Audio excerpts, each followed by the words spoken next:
Bonjour tout le monde. Je suis Pamela Yusfeld, la présidente de La Paz.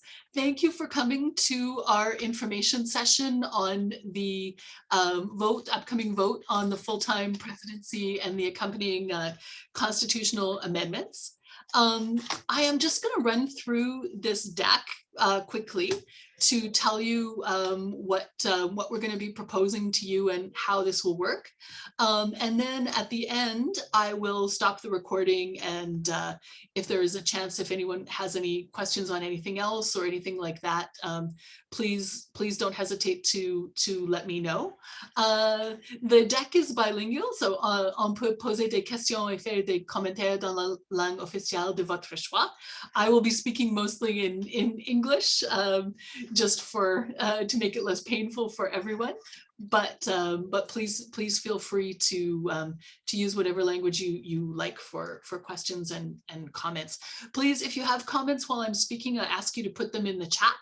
And then we'll have a moment for questions at the end. So I'm just recording this so that people can watch afterwards. I suspect that there probably will be some people who want to watch this right before the vote, since a lot of people are distracted with other things at the moment. So I will just quickly run through the plan, welcome in the context. And before I go, I would also like to acknowledge that I'm hosting this webinar from the traditional territory of the Algonquin and Anishinaabe people, and that we acknowledge them as the past, present, and future guardians and caretakers of this land. I would also like to acknowledge that we are coming up on the 1000th day of the incarceration in China of our friend and colleague, Michael Kovrig. And there is a march on Sunday at 9:30, starting at Windsor Park, organized by the families. There's information on Facebook, and I shared some information in my last message. PAFSO is not running this, but we are supporting it, and I'll be there. So I'm hoping that friends and colleagues will be able to come out and do this 5-kilometer walk in solidarity with Michael. So I will go through the plan. I'll go through the results of the evaluation of our pilot project on the full-time presidency. Then I'll proceed to explain how the question and the vote will go. I'll go over some of the considerations that came up in the salary and the budget for the full-time presidency, the requirements for the position, which will be part of the Constitution, the necessary constitutional amendments that you will be asked to vote on, as well as the question yes, no, on whether you accept executive committee's recommendation to make this position a permanent part of our structure. And then we have also some other additional constitutional amendments that are more kind of housekeeping issues, and that we will be asking people to vote on at the same time. Just because, when you're opening up the Constitution, it makes sense to do all of this stuff at once.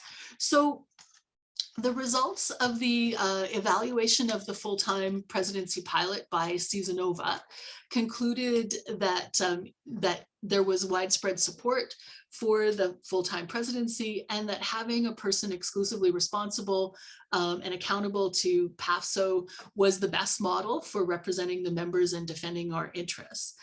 As well as for running strategic planning and making sure that there is proper leadership of the executive committee and the office staff, the PAFSO office, especially the executive director.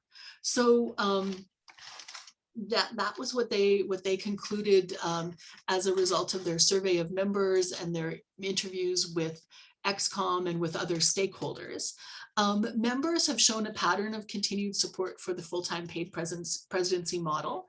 It was approved as a pilot by members first at the 2018 AGM, where we initiated the pilot, and then at the 2019 AGM, where there was another opportunity, we had to approve the second year of funding in the budget.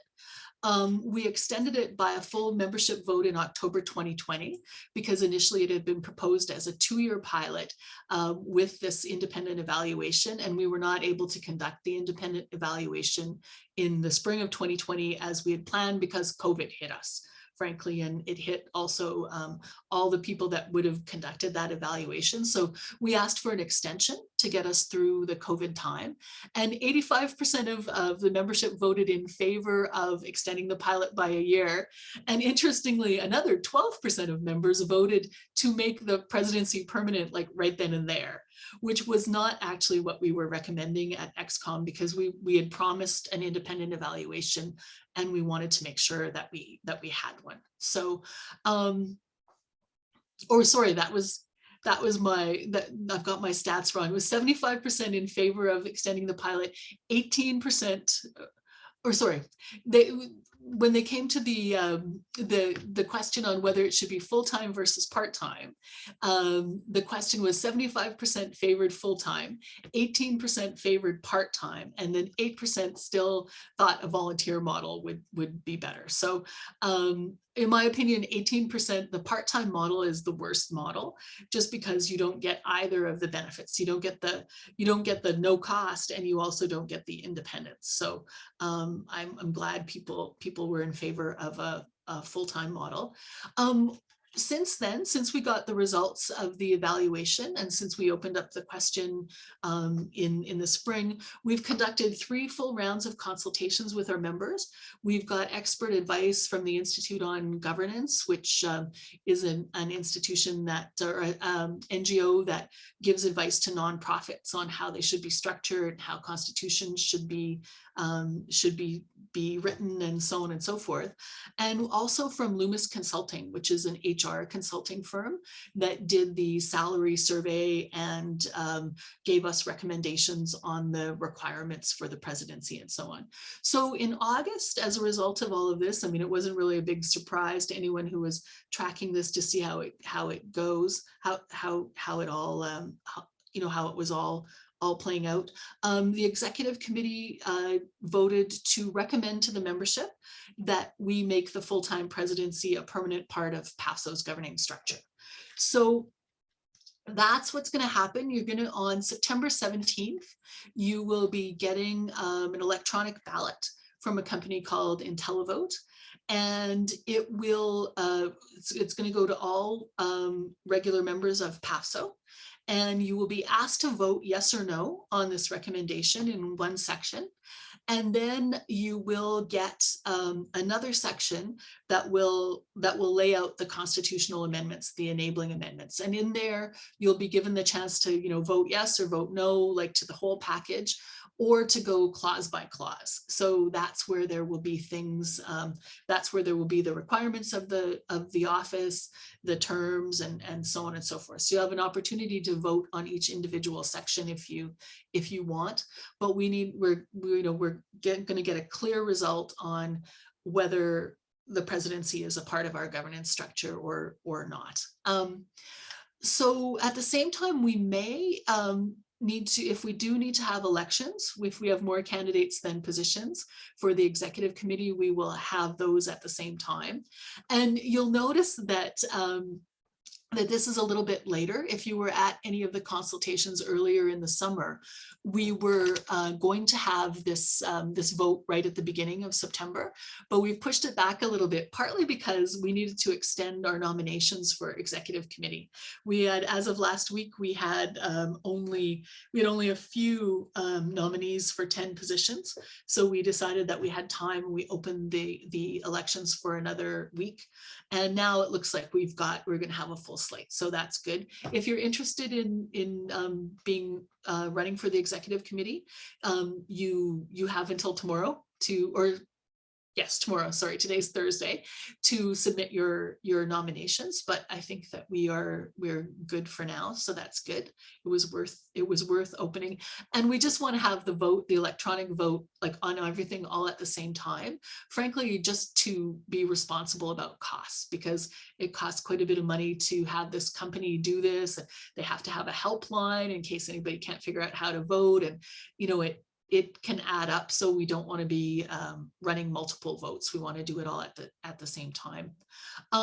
If members vote yes, then the nominations for the full-time president will take place in January. And then there'll be a campaign period in February and a vote at the beginning of March in 2022. The person who is elected will take their 3-year term starting in August 2022 to be in line with the regular assignment cycle. We're also proposing as part of this package that the current arrangement is prolonged until that time.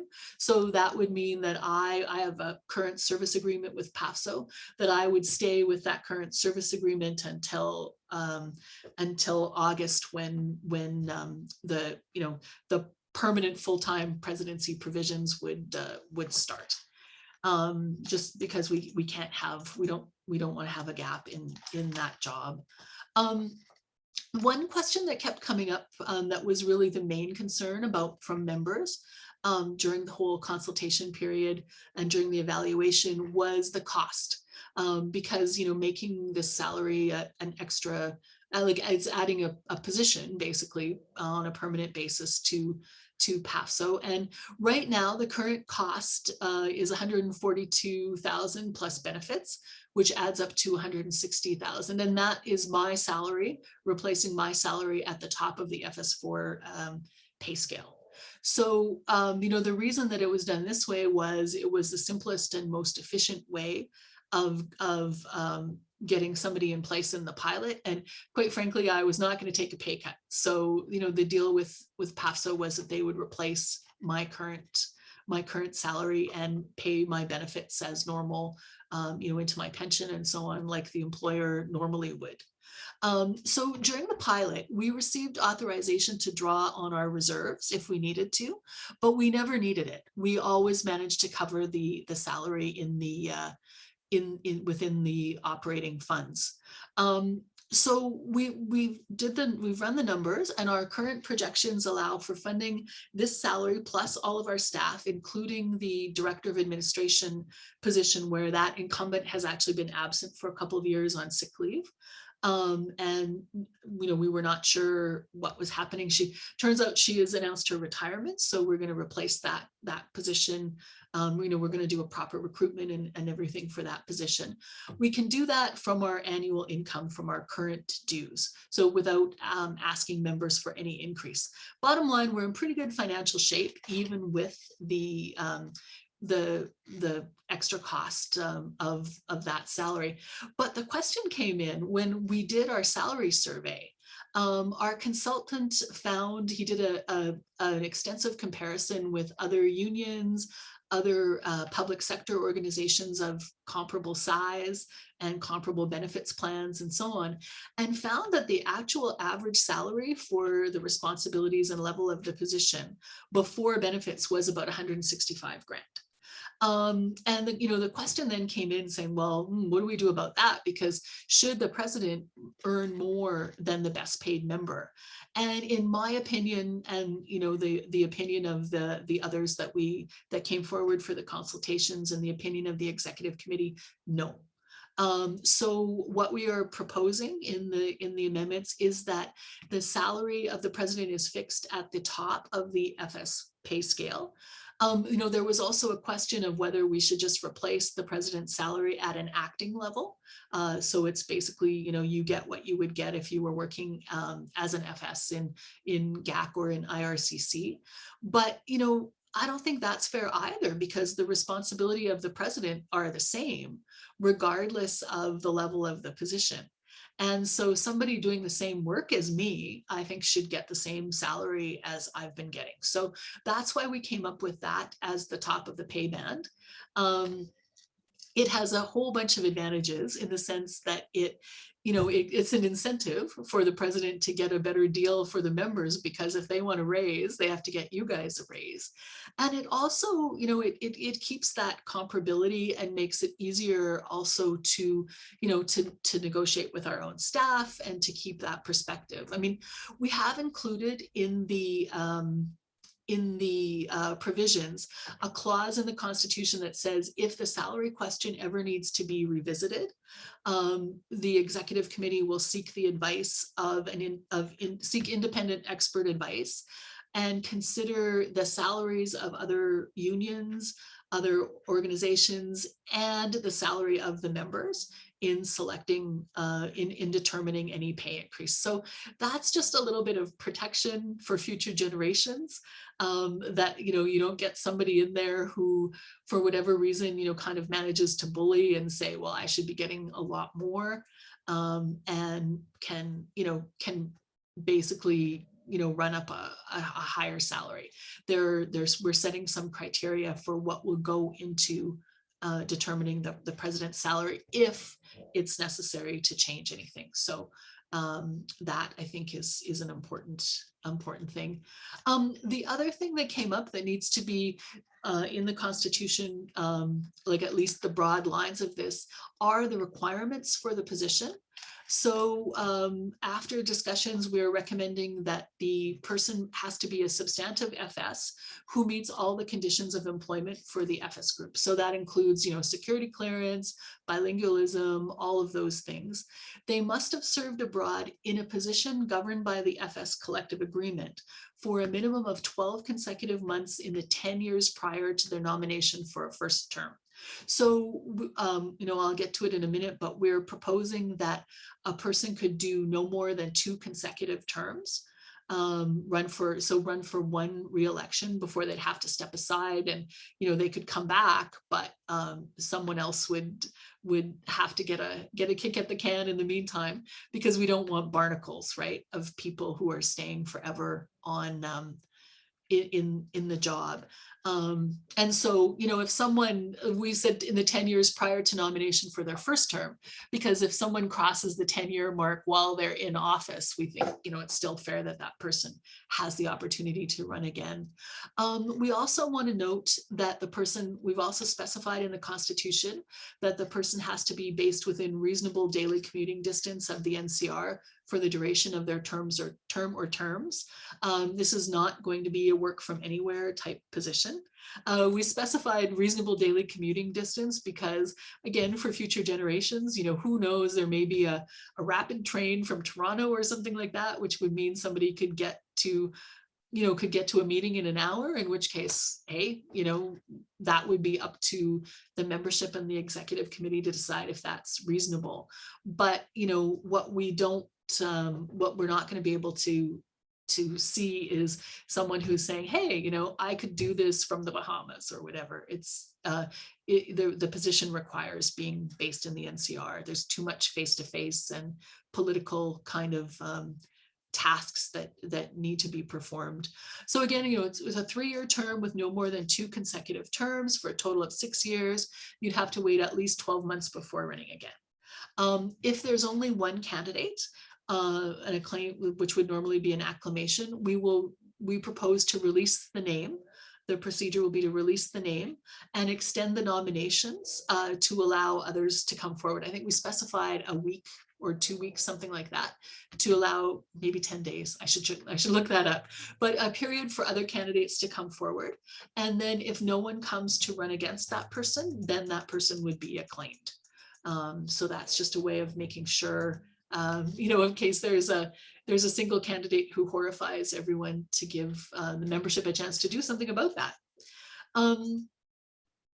So in order to enable this, we need to change the Constitution to support this change in structure. So there will be a specific section on the direct election.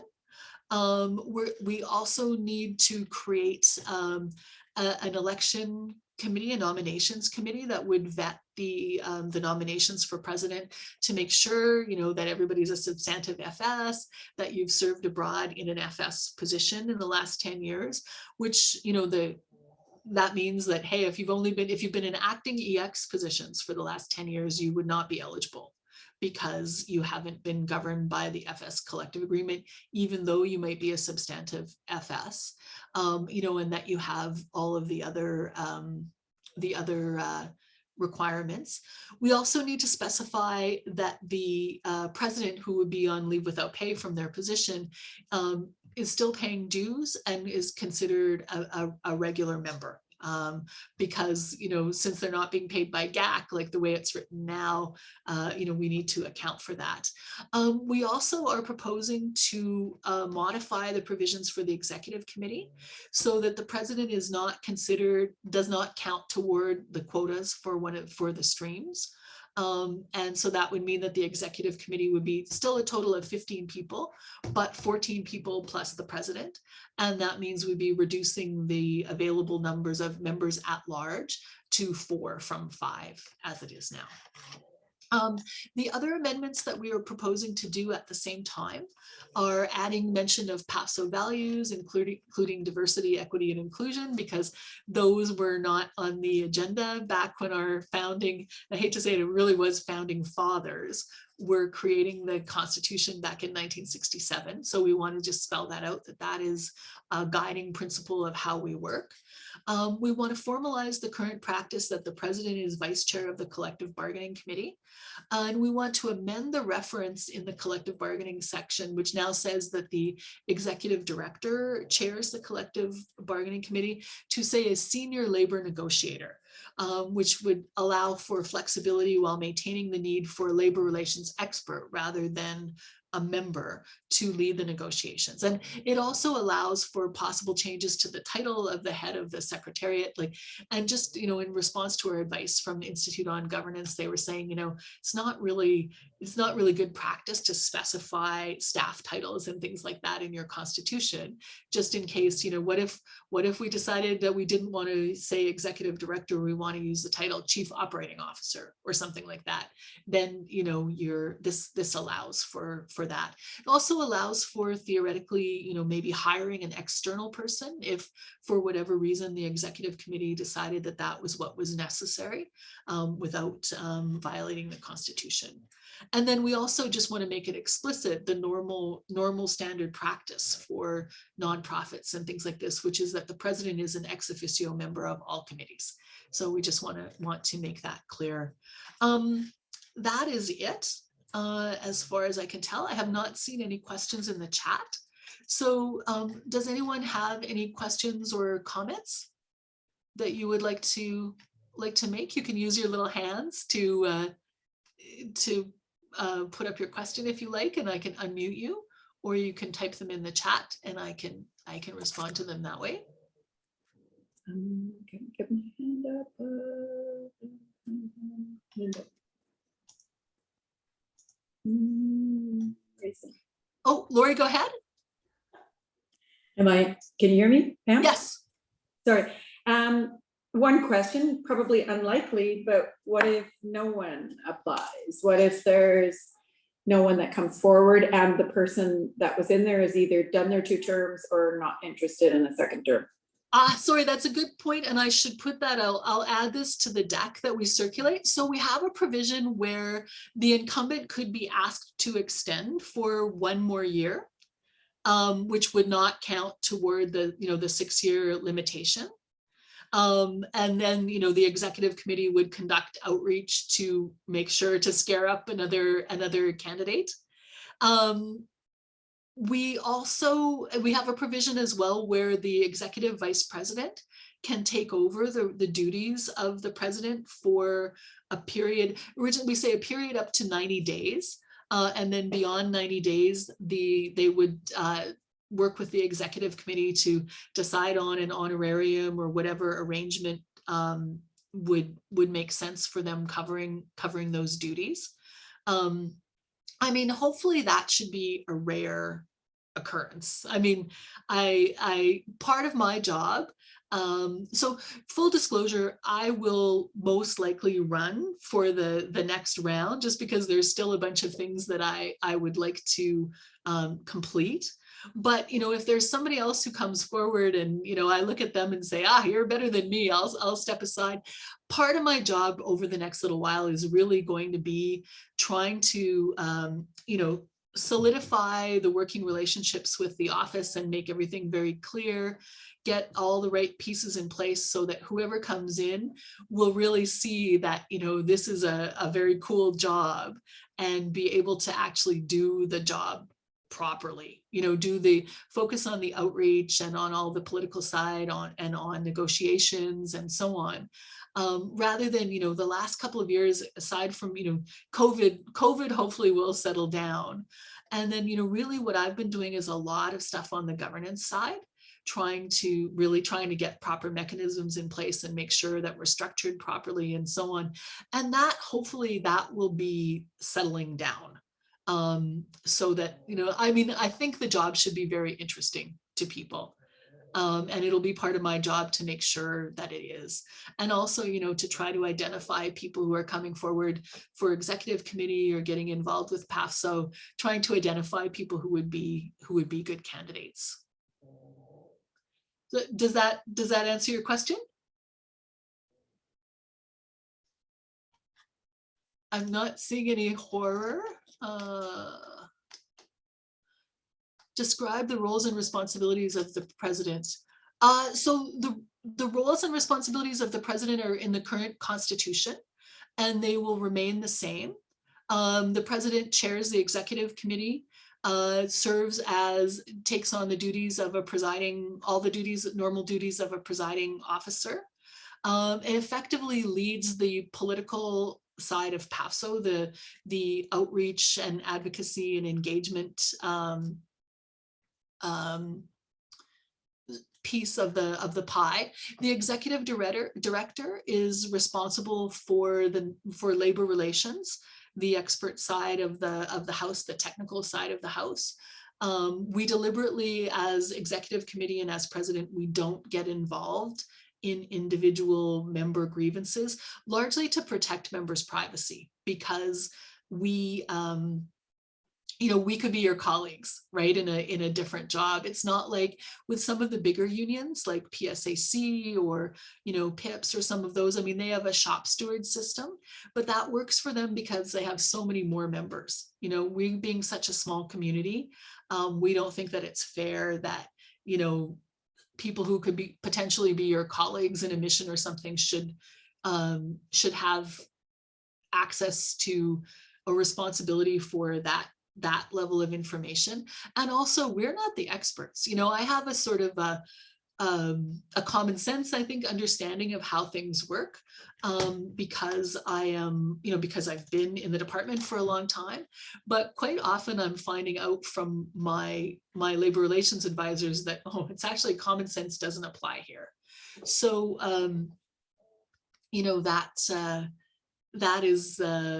that's why that is organized that way. But basically it's like, a lot of people make the comparison. It's like, okay, the president is the minister and the executive director, senior staff are the deputy minister. So, and the executive committee is cabinet, and the staff are PCO. So I don't know if that is helpful. And I see also, how will people be notified of the vote? You will get an email. You'll get an email from the office. If you're not getting your PAFSO emails, I suggest sending an email to info@pafso.com, and they will make sure that you're on the list. You should have, if you're getting my membership, my messages, you should have received notice of this meeting in my last message to members. There was a paragraph on what's going on with the vote, but we didn't send out a separate thing on this. We just included it in that other thing. And the reason there was an update on the Facebook group yesterday was because I needed to change the time. I had to change the time from 11:30 to 12:30. And so I sent a separate notification to the people who were registered, but I wanted to make sure that other people saw this as well. So yeah, so if you send a message to info@pafso.com, they'll make sure that you've got that they've got you on your list. And we will send out on the 17th, as part of my message, we'll send out a reminder that everybody will be getting their electronic ballot by mail. So I'm not seeing, do you have any more questions? Anybody have any further questions?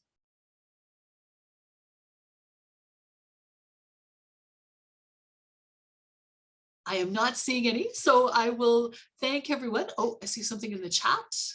Okay, oh, just thanks. How will this recording be distributed to ensure maximum reach?